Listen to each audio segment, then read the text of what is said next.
धन्यवाद गुरुलाई।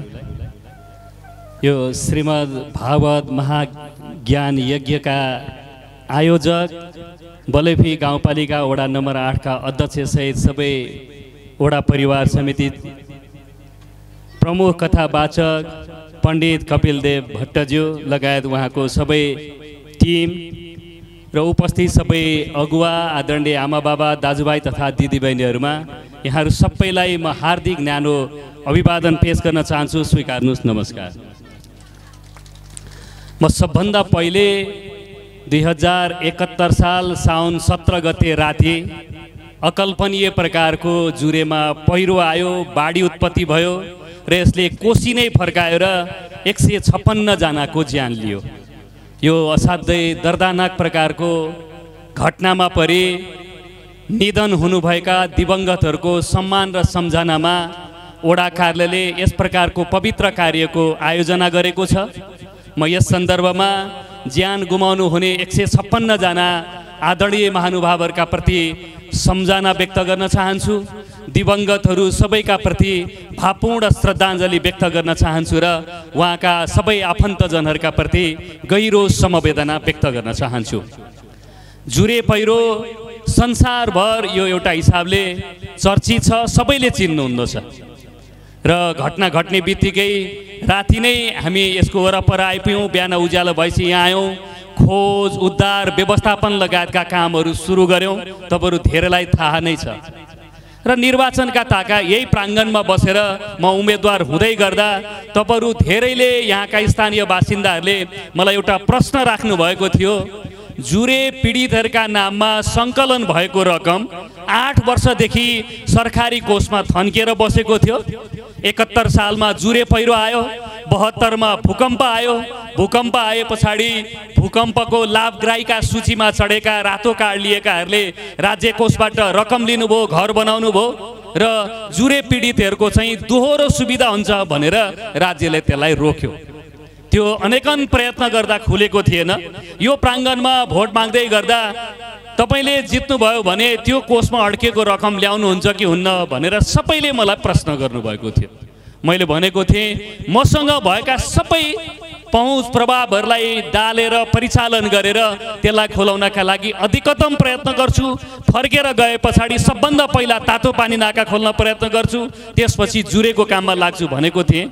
मैले जितेको 9 महिनाका बिचमा त्यो रकम खोलेर तपाईँहरू कसैलाई दुःख नदिकन जिल्ला प्रशासन कार्यालयबाट तपाईँहरूका खाता गाउँपालिका र वडाबाट अध्यक्षज्यू यहीँ हुनुहुन्छ, 3वटै बलेफी, बाह्रविसे र त्रिपुरा 3वटै स्थानीय तहको समन्वय र सहकार्यमा सबैका खातामा व्यक्तिगत रूपमा कहीँ दुःख नपाइकन त्यो रकमको उपलब्ध गराउँछु भनेको थिएँ। उपलब्ध गराइयो। म अहिले अघिल्लो पटकै यहाँ अध्यक्षज्यू पनि हुनुहुन्छ र अहिले यहाँ यो तपाईँहरूले महायज्ञ लगाउनु भएको छ। यसको मुख्य उद्देश्य राधाकृष्ण मन्दिर, 3वटा मन्दिर मध्ये 2टा मन्दिर बाँकी रहे। राधाकृष्ण मन्दिरलाई त्यसबेला बाढीले छोपेर लग्यो र त्यो मन्दिर पुनर्स्थापना गर्ने मुख्य उद्देश्य तपाईँहरूको रहेको छ। म यसलाई शुभकामना भन्न चाहन्छु। मेरा आफ्ना ठाउँबाट यहाँ कति खर्च उठ्छ हेरौँ। नपुगेको गाउँपालिका, प्रदेशको सरकार, सङ्घको सरकार कहाँबाट हुन सक्दछ। हामी जनप्रतिनिधिहरूका बिचमा बसेर यसलाई पुनर्निर्माण सम्पन्न गर्नका निमित्त यो क्षेत्रको जनप्रतिनिधि हुनुको नाताले मेरो सक्रिय प्रकारको योगदान रहने विश्वास तपाईँहरूलाई व्यक्त गर्न चाहन्छु। त्यति मात्रै होइन, यसमा अघिल्लो सरकार केदार छेत्रीजी यताको अध्यक्ष, निम्फुन्जु शेर्पा बारबिसेको मेयर हुने बेलामै 2टा स्थानीय तह मिलेर डिपिआर गर्नु पर्यो। 156 जनाको शालिग राख्न त अलि गाह्रो होला। एउटा कुनै डिजाइन गरौँ, डिपिआर गरौँ र एउटा स्मारक राख्ने र त्यो स्मारकमा 156 जना निधन भएका नागरिकहरूको नाम ठेगाना उल्लेख गरिदिने र यो बाटोमा हिँड्ने सबैले एकपटक त्यहाँ हेरेर अध्ययन गरून्। अहिले त जलवायु परिवर्तनको मुद्दाका बारेमा ठुलो बहस भइराखेको छ। नेपाल सरकारले सगरमाथा संवाद भनेर हिजो आज र भोलि 3 दिन एउटा कार्यक्रमको अन्तर्राष्ट्रिय प्रकारको कार्यक्रमको आयोजना गरिराखेको छ। हिजो दिनभरि पनि म त्यो कार्यक्रममा सहभागी भएँ। आज नै बस्नुपर्ने, बिहान एउटा मिटिङ भ्याइकन आएको, भोलि त्यसको समापन छ भन्दा जुरे पहिरो आफैमा पनि जलवायु परिवर्तनका कारण निम्तिएको एउटा दुःखद दुर्घटना हो, परिघटना हो।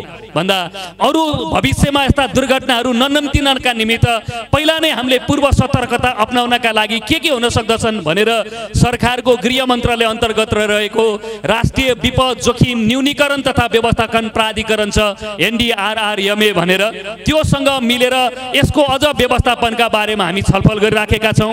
म वडा अध्यक्ष सहित यहाँका स्थानीय सबै साथीहरूलाई अनुरोध गर्न चाहन्छु कि हामी अहिले बजेट निर्माणको चरणमा पनि छौँ।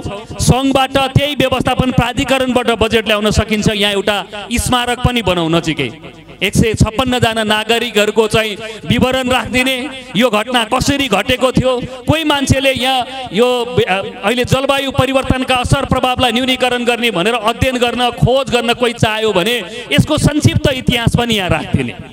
यहाँ हामीले पहिला यो बाटो हिँड्दा नि पहिरो आउनुभन्दा अगाडि भू संरक्षणले एउटा अध्ययन गरेको रहेछ, कुनै पनि बेला यहाँ बाढी पहिरोको जोखिम हुन सक्छ भनेर।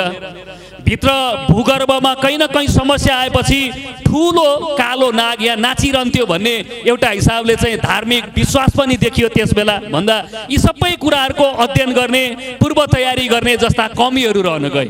राज्यले, हामी जनप्रतिनिधिहरूले यसको कहीँ न कहीँ समीक्षा गर्नुपर्दछ र भविष्यमा भावी दिनमा यस्ता प्रकारका दुर्घटना नदोहोरिनका निमित्त भूमिका खेल्नु पर्दछ। त्यसैले एउटा स्मारक पनि बनाऊ। राधाकृष्ण मन्दिर निर्माण गर्ने कुरा घोषणा भएर काम सुरु भएकै छ। मैले अघि नै पनि भने, दोहोऱ्याएर शुभकामना भन्न चाहन्छु र थप हामीले मैले भने भावी सन्ततिले अध्ययन गर्दाखेरि के भएको थियो,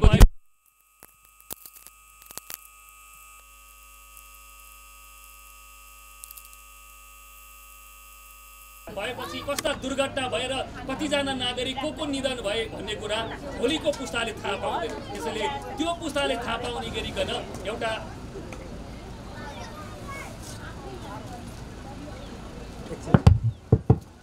भोलिको पुस्तालाई के भएको थियो भनेर थाहा हुँदैन। त्यसैले म भोलिसम्मका सन्तान दर सन्तानले समेत जुरेमा के भएको थियो भनेर सजिलै हेर्न सक्ने गरिकन एउटा सङ्ग्रहालय प्रकृतिको एउटा कहीँ न कहीँ हाम्रा अरू सन्ततिले थाहा जानकारी पाउने गरिकन एउटा स्मारक अध्ययन केन्द्र बनाउन जरुरी छ। यो हामीले खडा गर्यौँ भने मलाई के लाग्दछ भने राष्ट्रिय अन्तर्राष्ट्रिय विभिन्न मुलुकहरूबाट अध्ययन गर्न यहाँ मानिसहरू, नागरिकहरू आउन सक्दछन्। त्यसैले यो काममा समेत लागौँ भनेर म खास गरिकन बलेफी गाउँपालिका वडा नम्बर 8 का अध्यक्षज्यूलाई यो कामको समन्वय गर्नका निमित्त सार्वजनिक रूपमै अपिल गर्दै फेरि पनि भोलिसम्मको तपाईँहरूको यो पवित्र कार्य छ, तपाईँहरू सबै लाग्नु भएको छ। सम्पूर्ण रूपमा यो भागवत महायज्ञको पूर्ण सफलताको शुभकामना व्यक्त गर्दै पुण्य काममा जसले दान भेटी चढाउनु भयो सबैलाई अभिनन्दन गर्दै बधाई ज्ञापन गर्दै र यहाँहरू उपस्थित सबै आदरणीय आमा बाबा दाजुभाइ तथा दिदीबहिनीहरूको सुस्वास्थ्य र उत्तर प्रगतिको दीर्घायुको शुभकामनाका साथ अहिलेलाई आफ्नो भन्नुलाई यही अन्त्य गर्छु। धन्यवाद, अभिवादन, नमस्कार।